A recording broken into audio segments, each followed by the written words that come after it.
किसी ने बहुत कमाल की बात कही है। जब हम चांद को देखते हैं तो भगवान की सुंदरता दिखाई देती है। जब हम सूरज को देखते हैं तो भगवान का तेज दिखाई देता है। और जब हम आईने में खुद को देखते हैं तो भगवान की सबसे प्यारी रचना दिखाई देती है। यह कहानी बहुत पुराने जमाने की है। एक गांव में एक किसान रहता था। उसका रोज का काम था सुबह सुबह अपने कंधे पर एक लकड़ी का डंडा रखना और उस डंडे के दोनों सिरों पर 2 घड़े लटका लेना। फिर वह तालाब से पानी भरकर अपने घर तक लाता था। यही उसकी रोजमर्रा की जिंदगी थी। समस्या यह थी कि दोनों घड़े बहुत पुराने हो चुके थे। उनमें से एक घड़ा बिल्कुल ठीक था, लेकिन दूसरा घड़ा फूटा हुआ था। जब किसान तालाब से पानी भरकर घर लौटता तो फूटे घड़े से रास्ते भर पानी टपकता रहता और घर पहुंचते पहुंचते उसका आधा पानी गिर जाता। जो घड़ा सही था उसे इस बात अब बहुत घमंड था। वह अक्सर फूटे घड़े का मजाक उड़ाता और कहता, देखो, मैं किसान का पूरा काम करता हूं, उसकी मेहनत बेकार नहीं जाने देता। और तुम तो किसी काम के ही नहीं हो। जिस दिन किसान को सच्चाई पता चल जाएगी उस दिन तुम्हें फेंक दिया जाएगा। फूटा हुआ घड़ा यह सब सुनकर बहुत दुखी रहता था। एक दिन उससे रहा नहीं गया। उसने किसान से कहा, मालिक, आप रोज इतनी मेहनत करते हैं, लेकिन मेरी वजह से आपका आधा पानी रास्ते में ही गिर जाता है। अब समय आ गया है कि आप मुझे छोड़ दीजिए और किसी नए घड़े को ले आइए।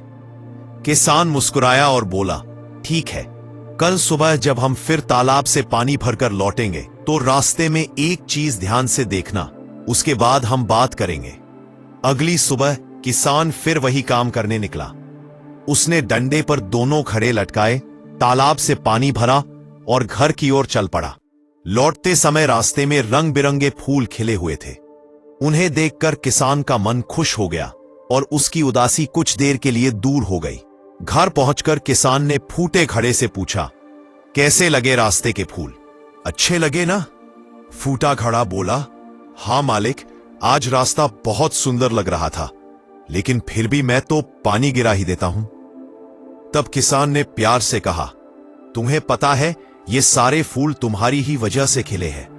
क्या तुमने ध्यान दिया कि फूल सिर्फ उसी तरफ खिले थे जिस तरफ से तुम्हारा पानी गिरता था? फिर किसान ने आगे कहा, मुझे बहुत पहले से पता था कि तुम फूट चुके हो, इसीलिए मैंने बाजार से बीज लाकर पूरे रास्ते में उसी तरफ बो दिए थे जहां से तुम्हारा पानी गिरता था। तुम पानी गिराते रहे और उन बीजों को सींचते रहे। उन्हीं फूलों को देखकर मेरा मन खुश होता है। जिस कमी को तुम अपनी कमजोरी समझ रहे थे, मैंने उसी कमी को ताकत बना दिया। दोस्तों, यह कहानी सिर्फ एक फूटे घड़े की नहीं है, यह कहानी हमारी और आपकी भी है।